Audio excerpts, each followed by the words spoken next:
secara aturan dari kementerian, mekanisme yang dipakai hari ini di Kota Bekasi sudah tidak diizinkan lagi, yaitu open dumping. Jadi penumpukan sampah di Kota Bekasi ini sudah harus dihentikan dan dialihkan dengan metode yang baru. Jadi insenerator pembakaran dan atau merubah sampah menjadi listrik tadi ini bisa menjadi solusi sebenarnya. Dan mudah-mudahan dalam waktu dekat atau tahun ini mungkin ini bisa terrealisasi. Amin. Tapi kalau banjir secara umum kan memang hari ini pemerintah apalagi di Jawa Barat kan lagi fokus bagaimana mengembalikan fungsi sungai dan kali itu baik secara luasan maupun secara fungsi-fungsi lain seperti halnya misalnya bantaran-bantaran kali untuk pemeliharaan kali itu sendiri hari ini sedang dilakukan penertiban bangunan-bangunan liar gitu kan. Jadi di luar itu mungkin ya tentu efeknya ada ya untuk bagaimana banjir itu terurai. Kota Bekasi sudah harus masuk ke dalam digitalisasi pajak. Artinya harus berinvestasi di bidang digital, di bidang IT untuk bagaimana bisa mempunyai mekanisme pembayaran pajak yang tidak bisa dibobol lah kira-kira gitu. Jadi semua wajib pajak tidak bisa mengelak dari tanggung jawabnya.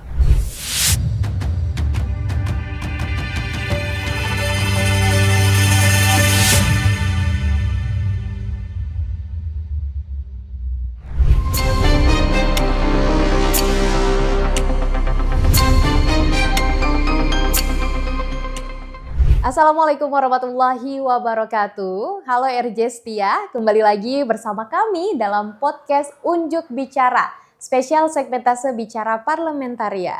Kita masih di DPRD Kota Bekasi nih, masih membahas isu-isu yang terkait dengan Kota Bekasi. Bersama dengan narasumber spesial kita, hari ini kita akan berdiskusi langsung bersama dengan Wakil Ketua 2 DPRD Kota Bekasi, Bang Faisal SE. Hari ini yang akan kita bahas sangat menarik karena isunya berkaitan dengan sampah, di mana masyarakat Bekasi ini sangat banyak. Otomatis sampahnya pun makin banyak. Macet juga di mana-mana ini terjadi di Kota Bekasi.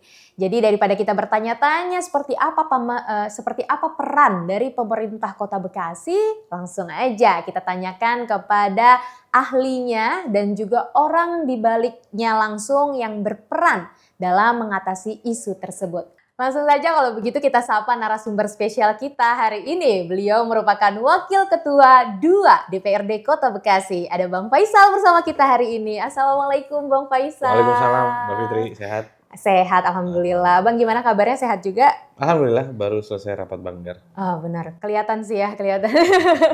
Tapi ini udah nggak dibawa dulu kan tadi hasil diskusinya ya. Aman. Cuman kayaknya siap nih untuk membahas isu-isu kita hari ini akan kita bahas nih. Yuk. Kayaknya agak-agak bersinggungan juga ya dengan rapat-rapat tadi ya. Peran dari Wakil Ketua 2 DPRD Kota Bekasi ini apa aja sih Bang? Ya sebenarnya secara umum sama ya, 50 orang anggota Dewan juga perannya sama secara umum. Hanya memang di sini kami memiliki alat kelengkapan Dewan di mana 50 orang anggota Dewan itu dipisah dengan komisinya masing-masing, dengan mitra kerja masing-masing. Oke, di luar komisi ada Banggar, ada Bamus, ada Bapemperda. Itu juga dengan fungsi-fungsi yang berbeda. Nah, semua itu memang dikoordinir oleh pimpinan DPR secara kelembagaan. Ada ketua dan ada 3 wakil ketua. Nah, saya salah satunya. Oke, berarti seperti itu ya. Nah, tapi lebih spesifiknya ini, kalau dari Bang Faisal sendiri, ini lebih ke arah mana? Kalau disepakatinya, saya disepakati untuk menjadi koordinator Komisi 4 dan Badan Kehormatan. Tapi secara umum ya kita bisa bahas apa aja. Oke. Secara general mah semuanya juga mengarah ke arah situ ya Bang. Betul. Ya. Oke. Nah, tapi kalau hari ini nih Bang, ini kita lebih ingin membahas spesifik tentang sampah nih. Ya, masalah-masalah isu sampah yang ada di Kota Bekasi itu sendiri. Kan kita sering mendengar ya ada program itu pembangkit listrik tenaga sampah ya, PLTSA. Bener ya betul. Bang Faisal. Betul. Tapi ini warga Bekasi itu masih bertanya-tanya nih Bang Faisal. Apakah sudah mulai berjalan atau seperti apakah rencana dari program PLTSA di Kota Bekasi itu sendiri? Ya, pertama ini menjadi program kepala daerah yang terbaru. Karena memang kepala daerah juga kan hari ini baru dilantik bulan Februari. Dan memang secara aturan dari kementerian, mekanisme yang dipakai hari ini di Kota Bekasi sudah tidak diizinkan lagi, yaitu open dumping. Jadi penumpukan sampah di Kota Bekasi ini sudah harus dihentikan dan dialihkan dengan metode yang baru. Jadi insenerator pembakaran dan atau merubah sampah menjadi listrik tadi ini bisa menjadi solusi sebenarnya. Betul. Dan mudah-mudahan dalam waktu dekat atau tahun ini mungkin ini bisa terrealisasi. Amin. Berarti masih masuk ke dalam bagian rencana ya? Ya, PLTSA sedang ini ya? dibahas ya secara mendalam dan strategi-strateginya juga ada di dalam situ. Dan memang di Kota Bekasi ini kan ada 2 titik sampah. Pertama sampah milik DKI, Betul. dan kedua sampah Kota Bekasi itu sendiri. Nah ini kan benar-benar harus diselesaikan secara komprehensif, secara aturan yang memang sudah ditentukan oleh kementerian dan memang sebisa mungkin ini harus tuntas gitu. Oke, dari proyek PLTSA ini Bang Faisal yang paling memiliki peran penting gitu ya dalam mewujudkan proyek tersebut itu siapa Bang Faisal? Setahu saya pemerintah sedang menggodok investor. Oke. Artinya dengan teknologi yang tentu sudah pernah dibuktikan di negara lain, ini akan dipresentasikan di Kota Bekasi dan ya nanti dilakukan kerjasama. Oke. Nah tadi kan ya seperti Bang Faisal katakan kalau di Kota Bekasi ada 2 ya tempat untuk penampungan sampah. Pertama dari Jakarta aja menampungnya di sini wilayah Bantar Gebang ya, benar ya Bang Betul. Faisal ya.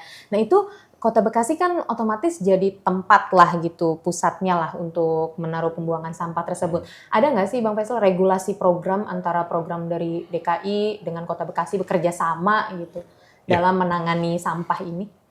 Kalau hari ini terkait bagaimana DKI menaruh sampah di Kota Bekasi, tentu ada kompensasi untuk warga Kota Bekasi khusus yang radius terdekat. Oke. Tapi ke depan bicara perintah dari kementerian ini, baik Kota Bekasi maupun Provinsi DKI, ini harus punya solusi-solusi yang memang bisa menuntaskan persoalan sampah. Artinya yang tadi saya ceritakan soal pembangkit listrik tenaga sampah ini memang metode yang coba diambil pemerintah Kota Bekasi yang hari ini tahapannya masih dalam penjajakan teknologi dan pembahasan terkait bentuk kerjasamanya. Oke. Berarti masih menjadi perbincangan juga ya untuk dalam bentuk kerjasama tersebut ya Bang ya? Betul, tapi sudah menjadi perhatian khusus. Dan sejauh ini apakah ada kendala-kendala gitu Bang dalam penanganan sampah di wilayah Kota Bekasi khususnya? Ya, kalau hari ini kan memang tempat itu makin diperluas. Betul. Dan selama sifatnya hanya menumpuk aja, tentu ini menjadi persoalan jangka panjang. Makanya penting buat pemerintah, dan kita juga sudah beberapa kali dapat teguran dari kementerian. Jadi memang penuntasan persoalan sampah ini nggak harus selesai. Benar ya, karena memang makin banyak warganya, makin banyak pula pasti sampahnya ya Bang Faisal ya? Iya, karena ribuan ton per hari kan. Iya, di Bekasi itu sendiri ya ribuan ton ya? Bekasi maupun DKI. Tapi kalau dari warganya sendiri nih Bang, apakah warga sudah mendapatkan edukasi yang tepat gitu terkait penanganan sampah dan warga-warga yang tinggal di lokasi dekat dengan penampungan sampah tersebut? Ya, kalau edukasi terkait bagaimana memilah sampah saya rasa sudah dari dulu. Bahkan bank sampah di Kota Bekasi ini kan sudah terbentuk lama. Betul. Hanya memang metode akhir untuk menyelesaikan sampah ini yang harus diperbaharui dan harus menggunakan teknologi terbaru. Gitu ya. Kalau memang pilihan kita untuk PLTS ya saya rasa oke. Iya benar. Dan salah satu cara teknologi terbaru selain PLTS itu ada cara lain nggak yang dilakukan Bang Faisal? Ya, beberapa hal bisa dilakukan kayak misalnya memilah sampah dan khusus sampah-sampah plastik, semua bisa dirubah menjadi barang-barang yang berfungsi lain gitu ya. Dan memang insenerator ini kan juga lagi booming di dunia ya. Artinya memang sampah dibakar habis dengan Betul. teknologi yang memang tidak menghasilkan polusi udara, kira-kira gitu. Iya. Nah, memang ya dalam mengolah sampah ini sebenarnya bukan hanya peran pemerintah aja ya Bang Faisal ya, tapi warga juga memiliki peran penting ya dalam membantu pemerintah mewujudkan program tersebut ya. Nah, ini kalau ngomong-ngomong soal masalah sampah yang menumpuk Bang Faisal, kan juga menjadi dampak adanya banjir ya. Apalagi kalau misalnya hujan kan Bekasi tuh ya sering banyak lah bisikan-bisikan kalau Bekasi masih suka banjir gitu kan ya Bang Faisal. Nah, ini seperti apa pandangan dari DPRD Kota Bekasi khususnya untuk menangani hal tersebut, Bang? Kalau bicara banjir dengan hubungannya sampah, yang mungkin dimaksud adalah buang sampah ke sungai atau ke kali, itu memang tentu menjadi tanggung jawab bersama ya. Artinya kesadaran masyarakat lebih diutamakan. Betul. Tapi kalau banjir secara umum kan memang hari ini pemerintah, apalagi di Jawa Barat kan lagi fokus bagaimana eh, mengembalikan fungsi sungai dan kali itu baik secara luasan maupun secara fungsi-fungsi lain seperti halnya misalnya bantaran-bantaran kali untuk pemeliharaan kali itu sendiri hari ini sedang dilakukan penertiban bangunan-bangunan liar gitu kan. Jadi di luar itu mungkin ya tentu efeknya ada ya untuk bagaimana banjir itu terurai. Yang lebih penting lagi sebenarnya bagaimana Kota Bekasi ini memiliki blueprint, grand design agar seluruh sungai sekota Bekasi, baik mulai dari saluran rumah tangga sampai ke kali itu semua terintegrasi dengan baik.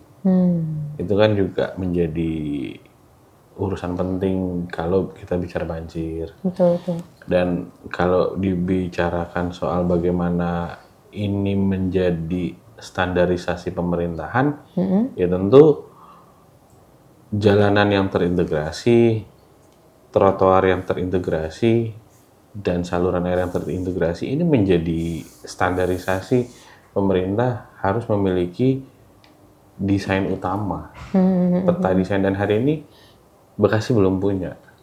Baru mau dicanangkan di 2026. Oke. Sehingga kalau itu semua sudah tergambar dengan baik, pemerintah bisa membuat target.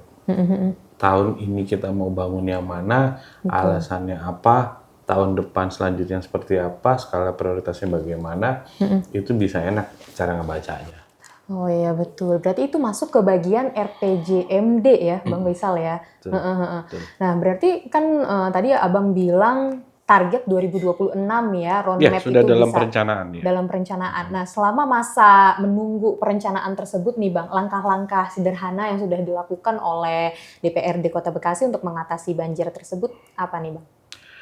Ya, kalau mengatasi banjir nggak ada rencana spesifik. Karena air juga kan pasti dari hulu ke hilir, dari tinggi ke rendah.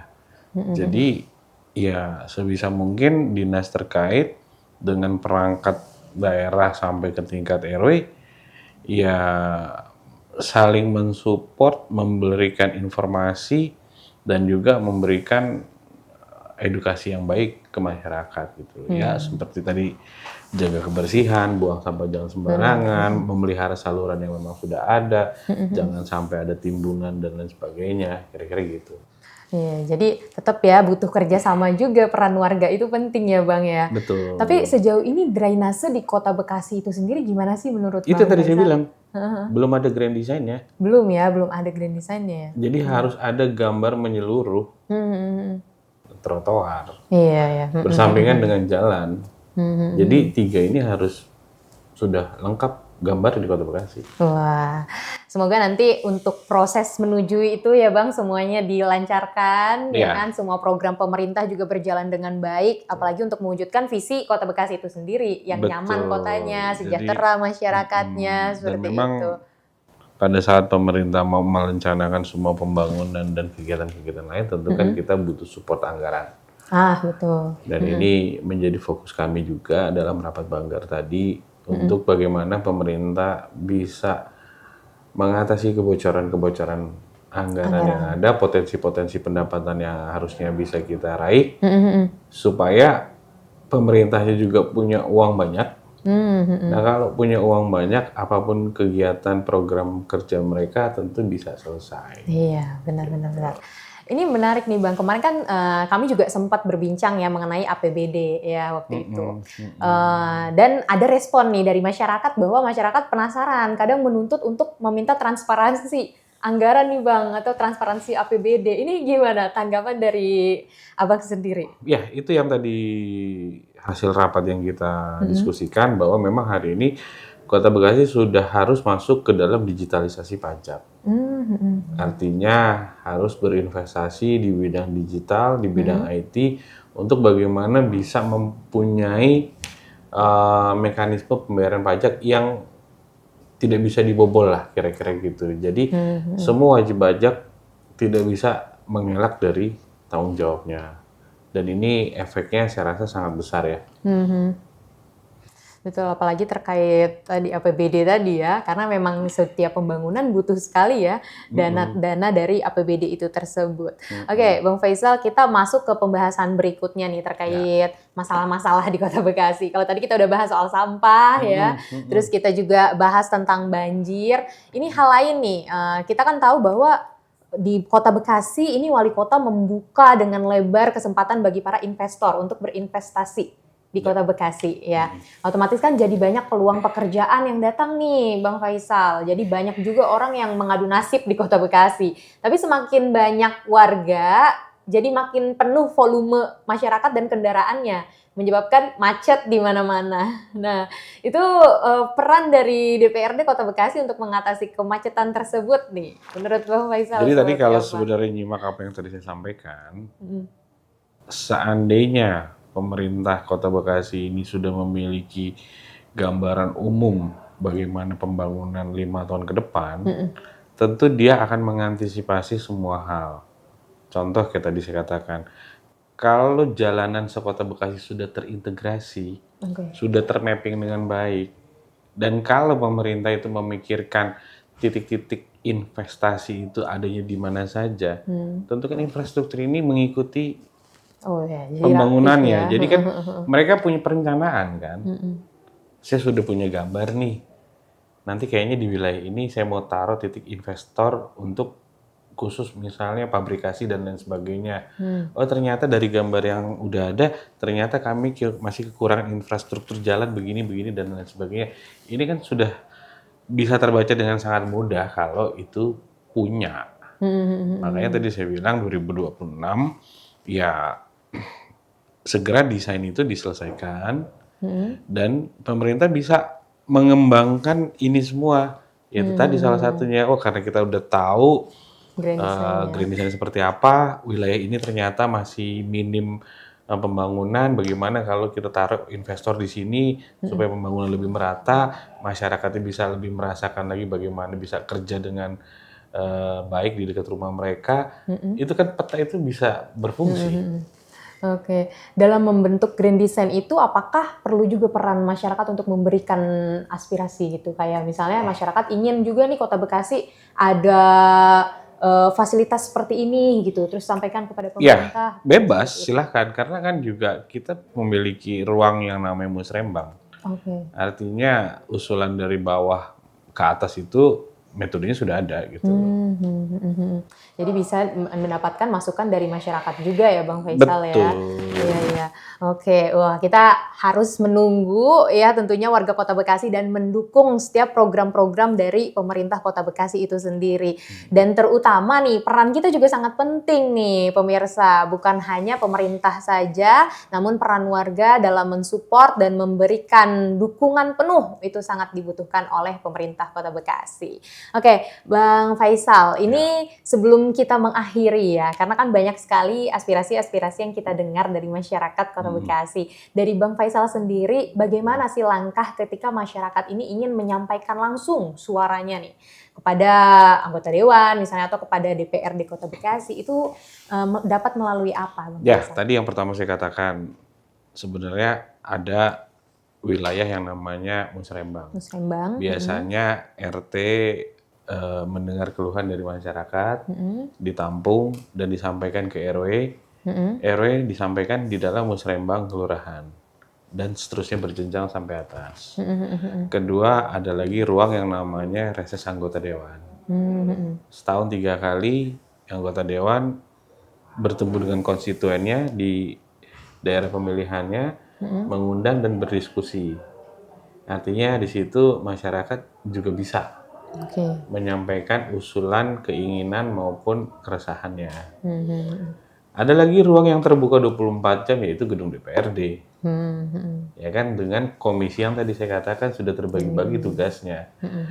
Mereka tinggal datang ke sini, mereka tinggal menyuarakan apa yang mereka rasakan, nanti komisi-komisi terkait yang membidangi keresahan atau usulan tersebut bisa melakukan audiensi dan mendengarkannya. Jadi sangat mudah sekali lah. Mudah ya, Iya. dan terbuka pokoknya. Jadi jangan takut karena ini rumahnya warga Bekasi lah gitulah ya. Iya, kami kan memang perwakilan masyarakat. Benar, perwakilan masyarakat. Jadi nggak usah ada alasan lagi karena sudah seterbuka itu, terutama wilayah DPRD Kota Bekasi. Nah, Bang Faisal, ada nggak target Bang Faisal dalam waktu dekat nih yang akan Bang Faisal lakukan, terutama program Abang atau hal-hal lain untuk Kota Bekasi? Kalau program jelas ranahnya pemerintah. Pemerintah. Kami tidak punya visi misi. Kami hanya menjadi perwakilan masyarakat. Sehingga apa yang masyarakat inginkan itu yang kami suarakan. Oke. Oke, berarti memang menjadi representasinya lah ya, Betul. yang menjadi badannya masyarakat untuk bisa maju ke pemerintah. Makanya jika masyarakat Kota Bekasi memiliki banyak aspirasi atau ingin langsung ya mengajukan suaranya kepada DPRD Kota Bekasi, silakan hadir datang seperti itu. Oke, Bang Faisal, terakhir boleh dong sampaikan pesan kepada seluruh warga Kota Bekasi, terutama agar sama-sama mendukung juga seluruh program-program yang ada di DPRD Kota Bekasi. Ya, artinya buat semua masyarakat Kota Bekasi memang kita harus berperan aktif. Di wilayah kita ada pemerintahan terkecil namanya Ketua RT dan RW. Dia satu garis lurus dengan wali kota. Apapun yang masyarakat inginkan bisa disampaikan melalui RT RW dan nanti mereka bisa menggunakan beberapa jalur yang tadi saya sebutkan. Bisa memasukkan ini menjadi musrembang atau berdiskusi sama kami pada saat reses ataupun berdiskusi dengan kami di kantor DPRD. Jadi hari ini masyarakat harus banyak-banyak berinteraksi di wilayah dengan forum misalnya yaitu tadi rapat RT atau rapat RW, masyarakat harus aktif di situ. Betul. Karena keaktifan masyarakat itu mendorong semua maksimalnya program pemerintah ya Bang Faisal ya. Dan kami bisa mengetahui keinginan masyarakat apa. Betul. Jadi emang harus aktif. Tapi saya yakin memang masyarakat Bekasi ini aktif-aktif sih Bang ya. Apalagi sudah banyak sekali perubahan yang terlihat di Kota Bekasi kita Dan ini. harus lebih banyak lagi ke depan. Betul. Apalagi udah ada target tadi kan di 2026 itu. Makanya jadi warga Bekasi tinggal sabar menanti setiap prosesnya. Apalagi didukung secara penuh ya oleh warga Bekasinya. Semoga visi Kota Bekasi yang sejahtera masyarakatnya, nyaman kotanya itu semua tercapai ya Bang Faisal Amin. ya. Itu dia RJ Setia pembahasan kita hari ini, menarik sekali ya. Langsung kita tanyakan kepada Bang Faisal selaku Wakil Ketua 2 DPRD Kota Bekasi. Dan bagi Anda tadi yang ingin memberikan suaranya atau ingin menyampaikan aspirasinya, silahkan langsung sampaikan saja. Kalau mau dari yang sisi terkecil ya, dari ketua RT dulu boleh, kalau mau langsung datang ke kantor DPRD Kota Bekasi juga sangat disilahkan, seperti itu. Nah, terakhir dari saya pemirsa, jangan lupa untuk Anda subscribe channel RJ Pro ya dengan cara klik tombol subscribe-nya dan nyalakan lonceng notifikasinya agar tidak tertinggal episode-episode RJ Pro selanjutnya. Kalau gitu saya Indah Fitri mohon pamit undur diri dan terima kasih kepada Bang Faisal Sama-sama. atas waktunya, atas Sukses kesempatannya. selalu. Mudah-mudahan apa yang kita diskusikan hari ini dapat bermanfaat dan bisa diterima oleh seluruh warga Bekasi. Dan juga menjadi motivasi agar warga Bekasi semakin semangat membersamai setiap kinerja pemerintah di Kota Bekasi. Saya Indah Fitri mohon pamit undur diri. Terima kasih atas kebersamaan Anda. Wassalamualaikum warahmatullahi wabarakatuh. Waalaikumsalam.